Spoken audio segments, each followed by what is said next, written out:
자, 오늘은 현대 기독교의 세트 현상, 특별히 신자들 가운데에서도 기독교 신앙이 점점 사라지고 있는 그런 이유에 대해서 잠깐 생각을 한번 해보도록 하겠습니다. 지금 한국의 그 많은 기도원들이 문을 닫고 있다는 얘기를 들었습니다.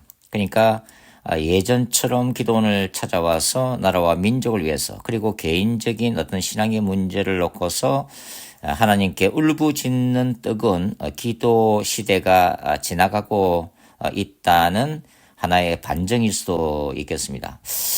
왜 요즘 신자들은 기도를 하지 아니할까요? 여러 가지 이유가 있겠습니다. 분주해서 너무 현대 사회가 바쁘게 움직이고 있기 때문에, 그리고 먹고 사는 이 현실적인 문제가 더 극박하기 때문에 기도를 찾아서 기도할 수 있는 어떤 마음의 여유, 경제적인 여유, 어떤 정신적인, 영적인 어떤 이유가 없다고 지적하는 분들도 있습니다. 무엇보다도 이제 하나님의 그 임재에 대한 어떤 사모함이나 갈급함이 없다고 보는 것이 더 근본적인 이유일 수도 있겠습니다. 왜냐하면은 아무리 삶이 분주해도 정말 갈급함이 있다면 우리 신자들에게 있어서 우선순위가 무엇인가에 달려 있는 그런 문제라고 이제 생각이 듭니다. 그리고 현대의 신자들이 예전에 비해서는 상대적으로 많이 부유해졌습니다. 그래서 정말 가난하고 못 살던 시절에는 오직 하나님만을 의지하고 부르짖을 수밖에 없었지만, 이제는 많은 부분들이 바로 돈이 해결을 해주고 있기 때문에 상대적으로 신자들의 삶이 윤택해질수록 뜨거운 그 신앙생활이 약화되는 것은 역사가 말해주는 그런 현상이라고 이제 할 수가 있겠죠. 무엇보다도 이 물질주의, 기독교 신앙이 세트하는 주요 요인 중에 하나는 역시 물질주의가 아닌가 그렇게 생각이 듭니다. 어찌 보면은 신앙보다는 현실이 더 중요하고 삶의 질이 더 중요하고 살아가는 이 세상 속에서 성공하고 좀 더 잘 사는 것이 더 우선순위가 된 시대 속에서 당연히 기독교 신앙이 쇠퇴할 수밖에 없다고 하는 것입니다. 그리고 요즘에 디지털 인터넷 시대이기 때문에 이런 인터넷 통해서 많은 설교를 듣는다든지 그 다음에 신학을 공부할 수 있는 그런 긍정적인 요소도 있지만 이 세속적인 어떤 흥미 위주의 프로그램, 그리고 드라마라든지 영화라든지 이것에 너무 몰입을 하게 되면서 거기에 상대적으로 많은 시간을 뺏기면서 정말 기도하고 성경을 읽고 깊이 묵상하고 연구하는 이런 어떤 기독교 신앙에 있어서 어떤 쇠퇴 현상이 일어나고 있지 않는가 이렇게 이제 생각해 볼 수가 있겠죠. 무엇보다도 교회가 세속화되어지고 있다는 것은 큰 문제라고 볼 수가 있습니다. 정말 피 묻은 예수 그리스도의 복음이 선포되고 다시 오시는 하나님 예수 그리스도의 재림을 준비하는 깨어있는 교회보다는 현상 유지하는 그런 신앙생활에 만족하는 교회들이 더 늘어나고 있고, 또 여러 가지 사회적으로 기독교가 비판을 받으면서 교회 성장이 멈추고, 그래서 어떤 이 목회라든지 설교라든지 이런 기독교적 본질에 더 집중할 수 있는 동기부여가 약해진 그런 일면도 있다 이렇게 이제 볼 수가 있습니다. 그래서 기독교 신앙이 쇠퇴하는 것은 한 가지 이유라기보다는 다각적인 이유로 이제 볼 수가 있는데요. 저는 이 시간에 이 현대 교회의 위기의 제 중심적인 이 근저에 초자연적인 세계관이 상실되었다는 문제를 다시 한번 강조를 드리고 싶습니다. 공산주의 사상이 바로 유물론적 세계관이지 않습니까? 유물론적 세계관은 눈에 보이는 현실 세계를 인생의 전부로 보는 그런 세계관이라고 이제 할 수가 있죠. 그리고 기적을 부인하는 자유주의 신학의 기본적인 그 이유는 바로 이 성경이 강조하고 있는 초자연적인 세계관이라고 하는 이런 파운데이션이 없기 때문에 당연히 기적에 대해서 객관적인 입증할 수 있는 과학적인 증거가 없기 때문에 결국은 성경 속의 모든 기적들과 예수 그리스도의 육체적인 부활까지도 부인하면서 예수님의 신성을 부인하게 되는 결과를 낳게 되는 거죠. 이 기독교의 초자연적인 세계관, 초대 교회 성도들이 견지했던 이 초자연적인 세계관은 이 세상은 눈에 보이는 물질 세계뿐만 아니라 눈에 보이지 않는 영의 세계까지 포함하고 있다고 하는 것입니다. 그 눈에 보이지 않는 세계는 바로 빛의 천사들과 이 타락한 이 사탄을 비롯한 그의 그 악한 영들의 세계라고 하는 거죠. 그리고 이 양자 간에는 끊임없는 갈등과 투쟁이 일어나고 있다고 하는 것입니다. 그래서 이런 초자연적인 세계관과 영적 전쟁 개념이 현대 교회 안에서 이 물질주의 세계관과 그리고 인공지능을 비롯한 과학이 눈에 보이는 현실이 더욱더 우선시되는 이 세계 속에서 그 가치를 상실해 가고 있다. 이렇게 이제 볼 수가 있는 거죠. 그래서 이런 초자연적인 세계관, 이 영적 전쟁은 바로 제가 늘 강조하는 거룩한 전쟁 신학의 본질의 한 부분을 차지하고 있는 중요한 핵심 요소 중에 이제 하나입니다. 그래서 오늘 이 초자연적인 세계관에 대해서 다시 한번 강조를 드리고 싶습니다. 자, 거룩한 전쟁 신학은 단순한 교리 차원의 이제 종말론이 아닙니다. 그것은 삼일체 하나님의 주권 아래 보이는 세계와 보이지 않는 세계가 격돌하는 이 초자연적인 전쟁의 틀 속에서 전개되고 있다고 하는 거죠. 고대 근동 세계관은 우리가 구약 성경을 이해하는 데 필수적인 요소입니다. 사실 고대 근동 문헌이 발견되기 이전에는 성경 안에서, 그러니까 성경의 어떤 문맥과 이 구조 안에서 성경을 연구하는 것이 핵심적인 성경 읽기의 도구였지만 고대 근동 문헌이 발견되면서 우리는 구약 성경이 기록된 당시의 시대 그리고 그 시대를 지배하고 있었던 이 고대 근동 신관이나 우주론, 세계관을 더욱더 이해하게 되었고, 이러한 세계관을 이해하면서 그러한 시대 가운데 그 당시에 수신자들에게 보내졌던 이 구약 성경의 메시지를 더욱더 입체적으로 이해하게 되었다고 하는 거죠. 그래서 구약 성경 같은 경우는 우리가 고대 근동 세계관을 이해하지 못하면 결코 진정한 메시지를 이해할 수 없다라고 저는 보는 입장이고, 이 고대 근동 세계관을 이해하면서 또한 구약 성경의 메시지는 이러한 고대 근동 세계관을 비판하는 야훼 유일신론적인 관점에서 기록되었다는 것을 우리가 동시에 이해할 필요가 있다고 하는 거죠. 이러한 고대 근동 세계관은 본질적으로 다신론이라고 하는 거죠. 그래서 신들의 세계가 인간 사회를 투사하고 있다고 하는 것입니다. 예를 들면 바벨론의 스사시 에노마 엘리시에서는 마르둑이 누구와 싸워요? 바로 이 바다의 여신 티아mat과 싸워서 이 혼돈을 제압하면서 세상을 질서로 창조를 하고 있습니다. 그리고 우가리 신화에서는 발과 야미 전쟁이 벌어지고 있는데, 이것은 팔레스틴 사람들이 그 당시 생각하고 있었던 바로 생명과 죽음의 그 순환, 이거는 이제 이 농업 사회이기 때문에 특별히 곡물을 추수하는 시기와 그 다음에 휴경기를 그 배경으로 이런 세계관이 형성되었다고 이제 보는 거죠. 이들 신화 속에서 인간이라고 하는 존재는 바로 신들이 서로 싸운다 투쟁의 부산물에 지나지 않습니다. 그러니까 피조물 이상의 가치를 부여받지 않는다고 하는 거죠.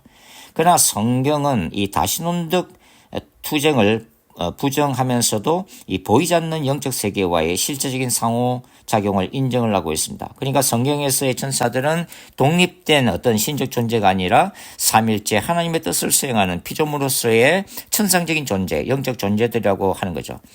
천사들은 과거의 신화적인 잔재가 아닙니다. 지금도 실제하고 지금도 정치, 경제, 사회, 문화, 인간의 역사 속에서 활발하게 활동하고 있는 천상적인 존재들이라고 하는 거죠. 이들은 삼일째 하나님이 펼치시는 이 구속의 역사에 관여하고 있고 하나님이 통치하시는 그 사역의 대리자들로 활동하고 있고 바로 거룩한 전쟁의 집행자들로 지금도 활동하고 있다고 하는 것이죠.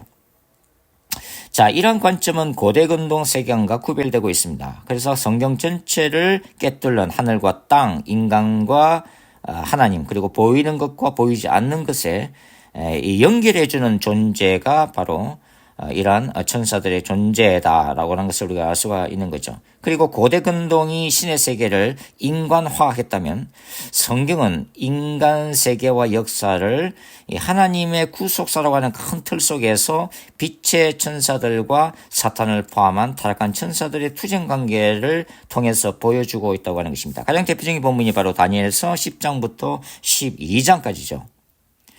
이 다니엘서 이제 10장에 보면은 바로 페르시아 제국의 군주, 헬라 왕국의 군주로 언급된 이 군주 프린스는 단순한 인간 왕이 아니라 제국의 통치 질서 수행의 대리자로서의 천상적인 존재들입니다. 그러한 존재들이 바로 가브리엘 천사고 미카엘 천사고 그 다음에 한 국가를 지배하고 있는 정사와 근세급이라고 부르는 이 고위급 악령들이라고 하는 거죠. 이들이 바로 이제 인간의 역사 전반에서 이 거룩한 전쟁에서의 핵심적인 두 요소로 작용하고 있다고 하는 것입니다. 자, 고대 근동에서는 신들이 전쟁에 직접 개입하거나 이런 상징적인 무기, 예서 발 같은 경우는 번개나 창을 들고 있는 모습들로 이제 묘사되고 있는데 이런 것들이 이제 주를 이룬다고 하는 거죠. 그러나 성경은 야훼 하나님이 직접 인간 역사, 이스라엘 역사에 개입하시되 주권적으로 그분의 명령을 수행하는 이 천사들 통해서 그분의 거룩한 전쟁을 수행한다고 하는 것입니다. 그리고 구약에서의 많은 기적들은 바로 이 천사들의 활동으로 인해서 일어나고 있는 거죠. 즉 폭풍이나 번개나 홍수, 우박, 질병, 자연재해를 상해서 야훼의 거룩한 전쟁을 통해서 이 이스라엘의 대적들을 하나님이 무찌르시잖아요. 바로 이러한 우리가 미러클, 기적이라고 부르는 이 이면에는 바로 이런 천사들의 강력한 활동이 있다는 것을 구약 성경이 명백하게 보여주고 있다고 하는 것입니다. 그러나 이 고대 근동은 바로 이 피조물들, 즉 태양과 달을 비롯한 이런 피조물들을 신격화하고 우상화했던 우상 숭배 이데올로기가 지배하는 세상이었다고 하는 거죠. 그러한 세상 가운데 바로 이 구약은 하나님이 선택하신 그 이스라엘의 바로 하나님이 이 눈에 보이는 세계와 눈에 보이지 않는 세계를 창조하신 유일한 창조주 하나님으로 계시가 되고 있다고 하는 거죠. 그리고 선택받은 이스라엘은 그분의 제사장 국가, 제사장 나라, 그리고 야훼 하나님의 군대로 규정하면서 이 천사들의 활동을 통해서 이스라엘 통한 하나님의 영광을 열방 가운데 드러내는 존재로 규정을 하고 있다는 것을 우리가 알 수가 있습니다. 그러나 이러한 초전적인 세계관, 특별히 이제 천사론이나 종말론 같은 경우는 제2성전기인 주전 516년부터 추 70년 이경에 이러한 유대교의 내세관이라든지 천사론, 천국과 지옥, 부활과 종말론이 체계적으로 정립되었다고 이제 보는 거죠. 그래서 신구약 중간기에 대부분이 이제 체계화됐다 이렇게 이제 우리가 보는 것이 정확하다고 볼 수가 있습니다. 그래서 유대 묵시 문학에는 이러한 사상들이 많이 반영이 되어 있습니다. 메리 보이스가 지은 책 조로아스터교의 역사를 보면은 이런 유대교의 어떤 이 종말론이나 천사론, 천국과 지역, 이 구약의 교리들이 페르시아의 조로아스터교의 영향을 많이 받았다고 이제 주장을 하고 있습니다. 특별히 이제 조로아스터교 교리는 이 선과 악의 이원론적 대립을 강조하고 있는데 최고의 신이며 창조주가 아후라 마즈다라고 이제 기록이 되어 있죠. 이 아후라 마즈다가 태초에 선한 영과 악한 영을 동시에 창조했다는 것입니다. 그러나 이 악한 영인 이 앙그라 마인유는 선한 창조물을 훼손하기 위해서 따로 악마와 마귀를 만들었다 이렇게 이제 기록하고 있는 거죠. 그러나 창세기 1장은 그리고 구약 전체는 이와 대조적이라고 하는 것입니다. 하나님이 처음부터 선한 천상적인 존재, 악한 영적 존재인 사탄을 만든 것이 아니라 하나님은 보시기에 좋았던 이 창조 세계를 만드셨지만 바로 사탄이 타락하면서 그를 통해서 많은 천사들이 함께 타락했고 그것들이 바로 하나님과 하나님을 대적하는 이 어둠의 천사 군대를 이루게 되었다고 하는 거죠. 고대 근동 세계에 얘기한 신들끼리의 전쟁을 통해서 세상이 창조된 게 아니라 야훼 하나님이 오직 말씀만으로 이 세상을 창조되었다라고 선포함으로써 고대 근동의 우상 숭배 이데올로기를 정면으로 비판하고 있다고 하는 거죠. 그러니까 구약이 고대 근동 신화의 그 틀, 형식을 빌려오지만 근본적인 메시지는 바로 정반대의 역설적인 메시지를 전하고 있다고 하는 것입니다. 자, 조로아스터교의 종말론에 따르면 선이 최후로 승리하고 최후의 심판이 전개된다고 기록하고 있습니다. 이런 사상은 이 쿰랑 공동체가 서술한 두 영에 관한 소고라든지 전쟁 문서에 그대로 반영이 되어 있습니다. 여기는 천사론과 악마론이 등장하고 있는데요. 빛의 천사들과 어둠의 자녀들 간의 종말론적인 전쟁이 소개되고 있습니다. 그리고 마지막 때에는 천사 가브리엘이 의인들을 도와서 대적, 이 이스라엘 대적인 기띔과의 전쟁에서, 이 기띔이 보통 이제 로마로 보고 있는데, 기띔과의 전쟁에서 마침내 승리할 것이고 육체적인 부활의 역사가 일어난다고 하는 거죠. 그럼에도 불구하고 이 유대교적 종말론, 신구약 중간기에 이러한 종말론이 조로아스터교의 사상을 그대로 답습하고 있는 것은 아니다 하는 거죠. 우리가 창조 이야기라든지 구약 전체의 메시지를 우리가 유심히 보면은 큰 차이를 보이고 있다는 것을 우리가 알고 있습니다. 그러니까 뭐 조로아스터 같은 경우는 선과 악이 팽행하게 투쟁하는 이원론이지만 구약 성경은 뭘 얘기를 하고 있죠? 신약까지 포함해서는 바로 하나님의 나라가 궁극적으로 사탄의 나라를 무찌르고 승리할 거라고 하는 그런 이원론을 말씀하고 있다고 하는 것입니다.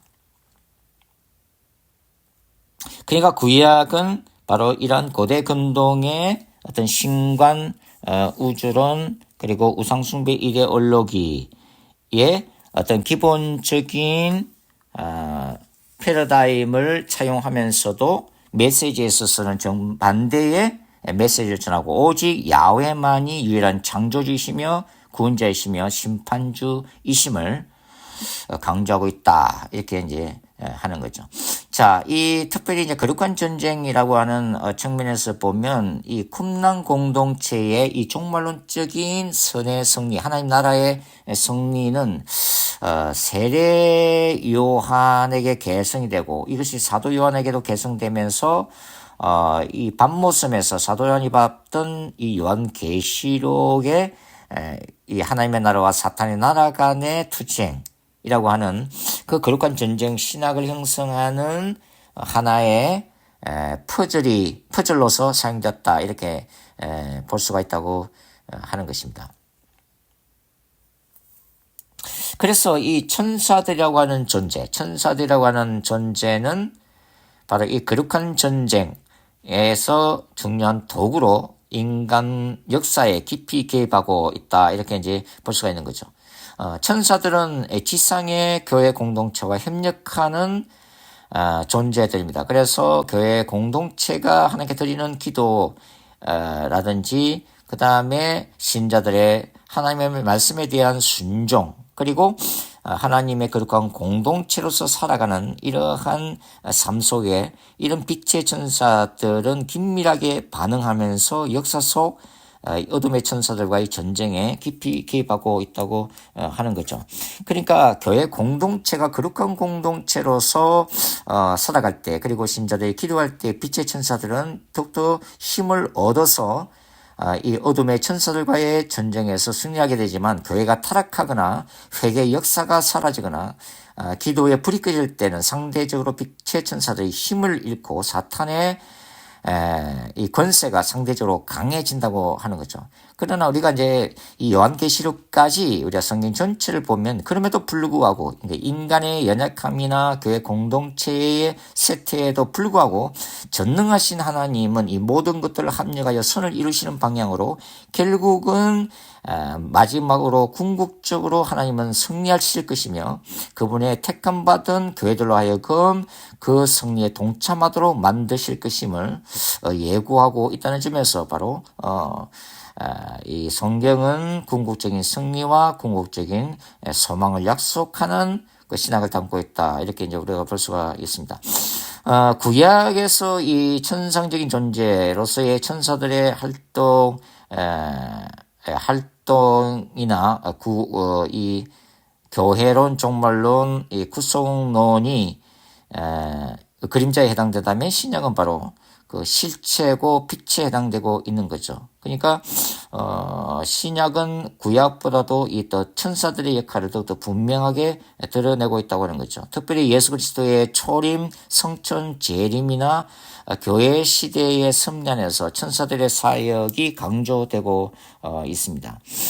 예수님의 생애와 생애 속에서 수태고지에 가브리엘 천사가 참여한다는 거라든지 이 예수님의 광야 시험에서 사탄이 직접 개입하고 있다든지 겟세마네 동산에서 천사가 주님을 붙들어주고 있다든지 사도행전에서 같은 경우는 천사들이 사도들을 풀어주고 이방인 고난주를 인도하고 또 악한 헤롯을 치기도 하는 이런 것에서 천사들의 활동이 나타나고 있다 하는 것이죠.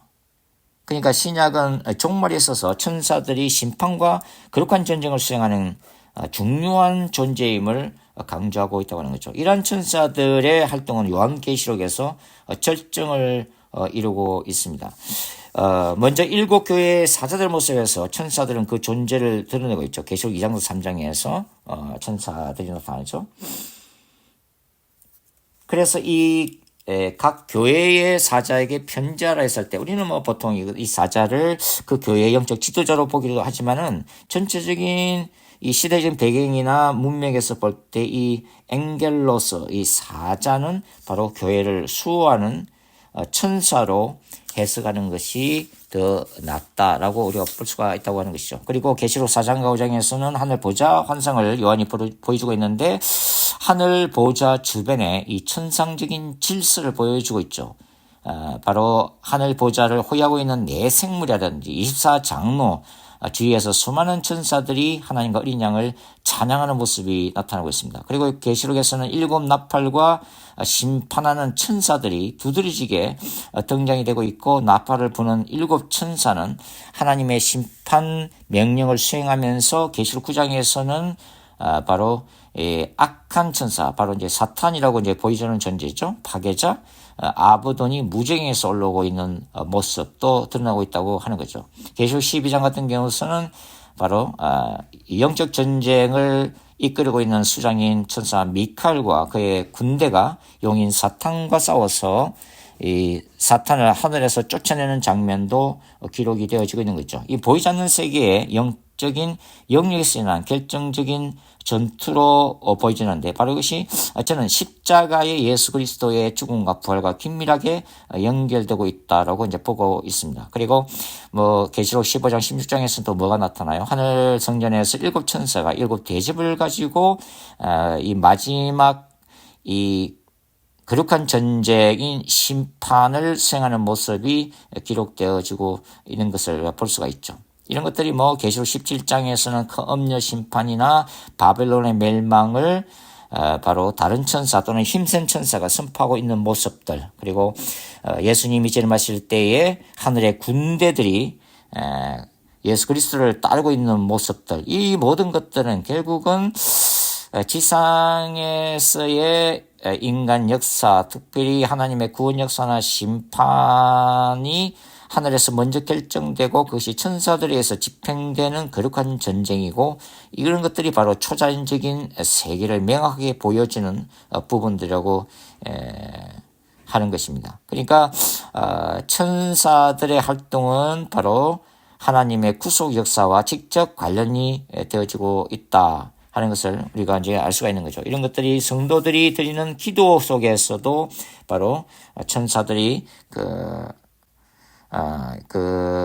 분향단의 성도들의 기도를 하나님께 드리는 모습 속에서도 나타나고 있다. 그래서 초대 교회는 이러한 초자연적인 세계관을 소유하고 있었고, 빛의 천사들과 어둠의 천사들 사이에서 벌어지고 있는 영적 전쟁 개념을 분명히 가지고 있었다고 하는 거죠. 이런 초대 교회의 초자연적인 세계관이 18세기 이제 계몽주의 인간의 이성과 합리적인 사고를 강조하는 시대의 흐름 속에서 초자연적인 세계관을 교회가 잃어버렸다. 특별히 영적 전쟁 개념과 신학을 잃어버렸다고 하는 거죠. 그런 것들이 오늘날 오직 눈에 보이는 물질 세계만을 바라보고 있는 이 시대의 사상 속에서 교회가 세속화되고 물질주의 이 세계관에 무너지면서 결국은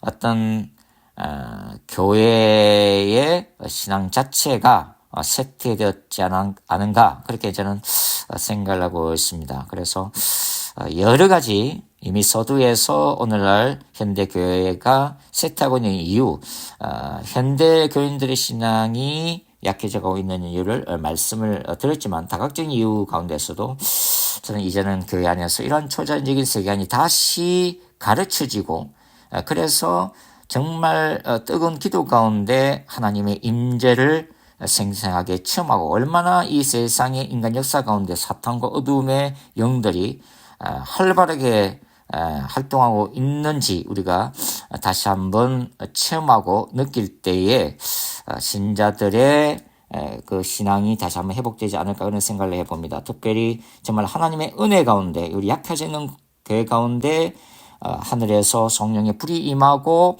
정말 회개의 역사가 일어나고, 또한 이 초자연적인 역사, 성령의 강력한 역사가 일어나면서 정말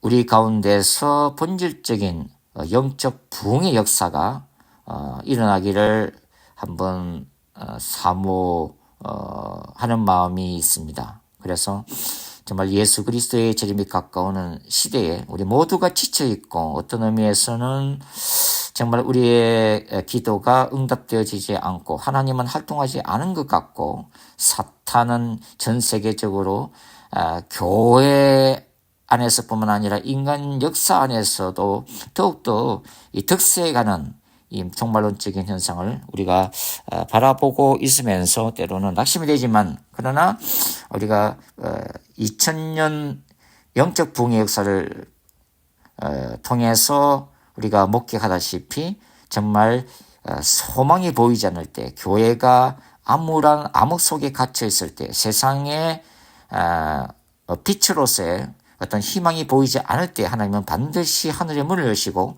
그분의 뜻과 그분의 방법에 의해서 영적 부흥을 일으키심으로써 교회를 깨우시고 또 교회를 세우시고 하나님의 나라를 확장하시면서 결국은 궁극적인 승리 역사, 우리가 그렇게 바라는 인간의 죄악과 사탄의 근세가 멸해지고 영원한 새하늘과 새 땅이 도래할 것임을 우리는 이 시간도 믿고 소망하고 기도해 봅니다. 감사합니다.